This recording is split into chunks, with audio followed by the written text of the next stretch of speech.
بسم اللہ الرحمن الرحیم۔ 3000 سال بعد دانیال علیہ السلام کی دعا قبول ہو گئی۔ 3000 سال بعد حضرت دانیال علیہ السلام کا جسم مبارک کے ساتھ حیرت انگیز دریافت۔ ناظرین گرامی، اللہ رب العزت نے زمین پر 1,24,000 پیغمبر بھیجے اور ان کا سلسلہ نبی اکرم صلی اللہ علیہ وسلم پر ختم کر دیا۔ انہی سوالات پیغمبروں میں سے ایک پیغمبر حضرت دانیال علیہ السلام ہے۔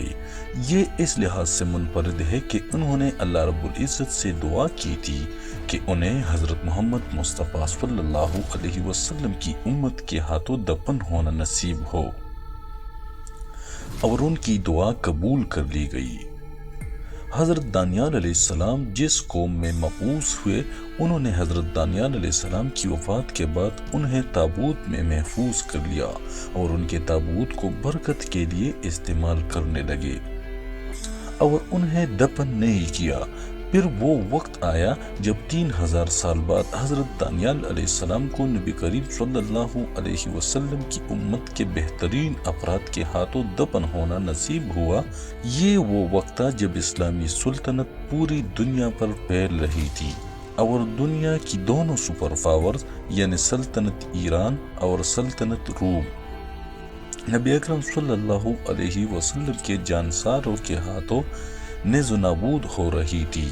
یہ سب کیسے ہوا اور 3000 سال بعد نبی کریم صلی اللہ علیہ وسلم کے جانساروں نے حضرت دانیال علیہ السلام کو کیسے دریافت کیا اور ان کی تدفین کیسے عمل میں لائی گئی، یہی سب آج کی اس ویڈیو کا موضوع ہے۔ تو آئیے موضوع کا باقاعدہ آغاز کرتے ہیں۔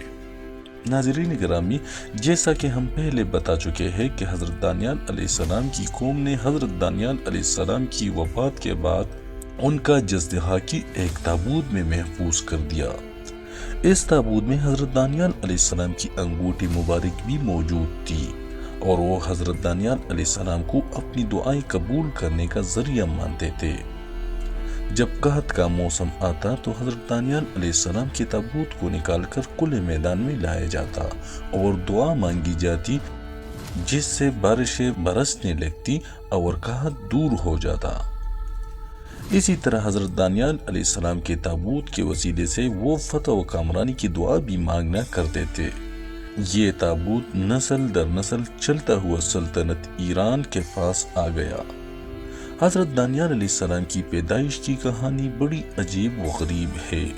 جب ان کی پیدائش کا وقت نزدیک آیا تو سلطنت میں موجود کاہنوں اور جادوگروں نے اس وقت کے بادشاہ سے کہا کہ آج کی رات وہ لڑکا پیدا ہوگا جو تمہاری بادشاہت کو ختم کر دے گا۔ اس پر بادشاہ نے قسم کھائی کہ آج کی رات پیدا ہونے والے ہر بچے کو میں قتل کرا دوں گا۔ جب حضرت دانیال علیہ السلام پیدا ہوئے تو اس نومولود اور نوزائیدہ بچے کو پکڑ کر شیروں کے کٹہرے میں پھینک دیا گیا۔ وہاں پر موجود شیروں نے حضرت دانیال علیہ السلام کو بڑے احترام سے اپنے پاس رکھا اور انہیں چاٹتے رہے اور ان کا خیال رکھا۔ اس کی وجہ یہ ہے کہ پیغمبر کے جسم کو نہ تو زمین کھاتی ہے اور نہ ہی درندے ان پر حملہ کرتے ہیں۔ کوئی بھی چیز اللہ کے پیغمبروں کے جسم کو نقصان نہیں پہنچا سکتی۔ دوسرے دن جب حضرت دانیال علیہ السلام کی والدہ اس جگہ پر آئی تو انہوں نے دیکھا کہ شیروں نے حضرت دانیال علیہ السلام کو اپنے درمیان میں رکھا ہوا ہے اور ان کے پاؤں چاٹ رہے ہیں۔ یہ منظر دیکھ کر پوری عوام بادشاہ کے خلاف ہو گئی اور پھر حضرت دانیال علیہ السلام اس مقام و مرتبے کو پہنچے جو اللہ رب العزت نے ان کے لیے لوح محفوظ میں تحریر کر رکھا تھا۔ وہ گزرتا چلا گیا اور حضرت دانیال علیہ السلام اپنی قوم کے رہنما اور پیشوا بن گئے، کیونکہ انہیں نبوت بھی عطا کر دی گئی تھی۔ حضرت دانیال علیہ السلام اپنی موت سے پہلے اللہ تعالی سے دعا مانگی کہ ان کا کفن و دفن کے اللہ کے آخری رسول حضرت محمد صلی اللہ علیہ وسلم کی امت کے ہاتھوں انجام پائے۔ ان کی یہ دعا قبول ہوئی اور ان کی قوم نے انہیں تابوت میں محفوظ کر لیا۔ اس تابوت میں حضرت دانیال علیہ السلام کی وہ خاص شاہی مہر بھی رکھی تھی جس کے نگینے پر 2 شیر کندہ کیے گئے اور ان کے درمیان میں ایک شخص کھڑا تھا جس کے پاؤں کو دونوں شیر چاٹ رہے تھے۔ ناظرین، یہ وہ وقت تھا جب حضرت عمر بن خطاب رضی اللہ عنہ کی خلافت کا آغاز ہو چکا تھا اور اسلامی افواج سلطنت ایران اور سلطنت روم کے چولہے بلا رہی تھی۔ اسلامی فتوحات کے بعد جب اسلامی افواج ایران کے شہر دستر پہنچی تو وہاں کا گورنر وہاں سے فرار ہو گیا اور وہاں پر انہیں یہ تابوت ملا جس میں حضرت دانیال علیہ السلام کا جسد مبارک رکھا ہوا تھا۔ اسلامی افواج کے ساتھ سیدنا ابو موسیٰ اشعری رضی اللہ عنہ بھی موجود تھے۔ یہ وہی سیدنا ابو موسیٰ اشعری رضی اللہ عنہ جنہوں نے صفین کے بعد سیدنا امیر معاویہ رضی اللہ عنہ اور سیدنا علی کرم اللہ وجہہ کے درمیان صلح کروائی تھی۔ حضرت ابو موسیٰ اس تابوت کی بابت تمام تر حالات و واقعات حضرت عمر بن خطاب رضی اللہ عنہ کو لکھ کر ایک قاصد کے ہاتھ مدینہ منورہ روانہ کر دیے۔ اس خط میں لکھا گیا تھا، ہم نے یہاں پر ایک تابوت پایا ہے جس کے بارے میں ہمیں کچھ معلوم نہیں ہے۔ یہاں کے لوگ اسے برکت کے لیے استعمال کرتے ہیں اور اس میں ایک نہایت قوی ہیکل شخص کا جسد موجود ہے۔ ان لوگوں کے عقائد کے مطابق یہ لاش ہزاروں سال پرانی ہے، لیکن میں نے اس شخص کی لاش میں کسی قسم کی کوئی تبدیلی نہیں پائی اور ان کی تمام رگیں بھی سلامت ہے۔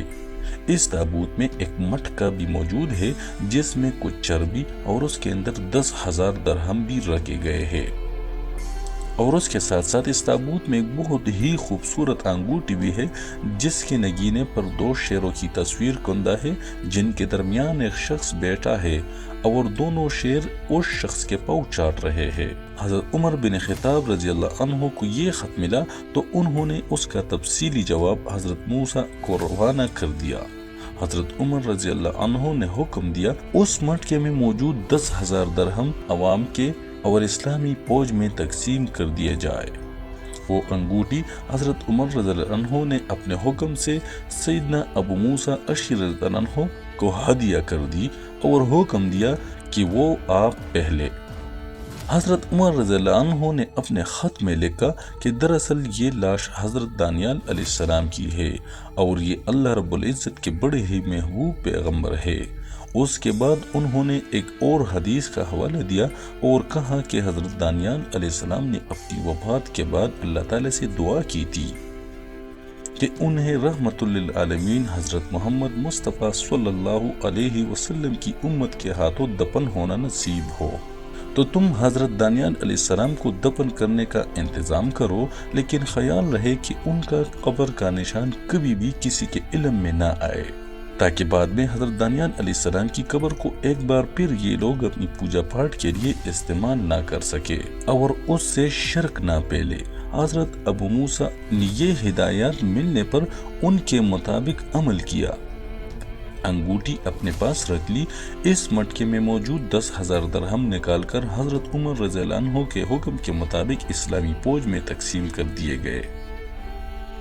اس کے بعد حضرت ابو موسیٰ اشعری رضی اللہ عنہ نے 13 قبریں کھدوائے جو کہ مختلف جگہوں پر تھی، اور رات کے اندھیرے میں تنہا ان میں سے کسی ایک قبر میں حضرت دانیال علیہ السلام کو دفن کر دیا گیا، اور باقی تمام قبریں بھی ایسے ہی بنا دی گئی جیسے کہ ان میں سے کسی کو دفن کیا گیا ہے۔ یوں حضرت عمر بن خطاب رضی اللہ عنہ کے حکم کے مطابق یہ راز محض حضرت ابو موسیٰ رضی اللہ عنہ تک محدود رہا کہ حضرت دانیال علیہ السلام کس قبر میں دفن ہے۔ آج تک کوئی شخص نہیں جانتا کہ حضرت دانیال علیہ السلام کی اصل قبر کہاں ہے اور انہیں کہاں دفن کیا گیا ہے۔ حضرت ابو موسیٰ رضی اللہ عنہ کے اس سوال پر آخر حضرت دانیال علیہ السلام کا جسم اس سارے عرصے میں گلنے سڑنے سے کیسے محفوظ رہا، تو حضرت عمر فاروق رضی اللہ عنہ نے جواب دیا کہ اللہ رب العزت نے انبیاء کے اجسام کو زمین اور اس کے درندوں پر حرام کر دیا ہے۔ زمین انبیاء کرام علیہ السلام کے اجسام کو نہیں کاتی اور نہ ہی ان کو کوئی نقصان پہنچا سکتی ہے۔ اسی طرح سے کوئی بھی جانور یا درندہ انبیاء کرام علیہ السلام کے اجسام کو نقصان نہیں پہنچا سکتا اور نہ ہی انہیں کھا سکتا ہے۔